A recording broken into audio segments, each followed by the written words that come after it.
দেশের বিভিন্ন অঞ্চলের ন্যায় পার্বত্য চট্টগ্রামেও জেঁকে বসেছে শীত। তীব্র কুয়াশায় সারাদিন পাহাড়ে সূর্যের দেখা মেলেনি। বিপর্যস্ত হয়ে পড়েছে পাহাড়ি জীবন।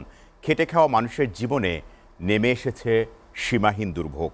এদিকে শীতার্ত মানুষের দুর্ভোগ কমাতে শীতবস্ত্র বিতরণ সহ বিভিন্ন উদ্যোগ নিয়েছে জেলা প্রশাসন।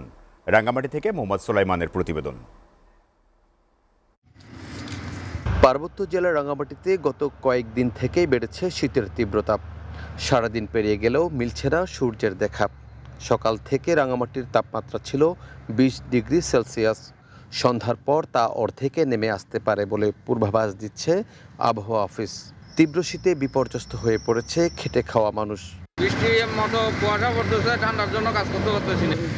কি অবস্থা, মানে আমরা বাইরে যেতে পারতেছি না। হচ্ছে মানুষের কাজকাম কিভাবে করবে, ঠান্ডা বেশি, জনজীবন একেবারে অতিষ্ঠ। শীত বাড়ার সাথে সাথে বাজারে বেড়েছে গরম কাপড়ের কদর। মানুষ আগুন জ্বালিয়ে শীত নিবারণের চেষ্টা করছে। স্থানীয়রা জানান, তারা এর আগে রাঙামাটিতে এমন শীতের দেখা পাননি। এই ধরনের শীত আমি আমার লাইফে কখনো দেখিনি।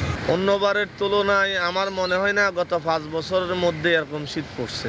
এদিকে শীতার্ত মানুষের দুর্ভোগ কমাতে সরকারের বিভিন্ন কর্মসূচি চলমান রয়েছে বলে জানান জেলা প্রশাসক। প্রধান উপদেষ্টার কার্যালয় থেকে আমাদের কম্বলগুলো দেওয়া হয়েছিল, সেগুলো ইতিমধ্যেই এখানে পৌঁছানোর সাথে সাথেই আমরা উপজেলা নির্বাহী অফিসারদেরকে প্রেরণ করে দিয়েছি।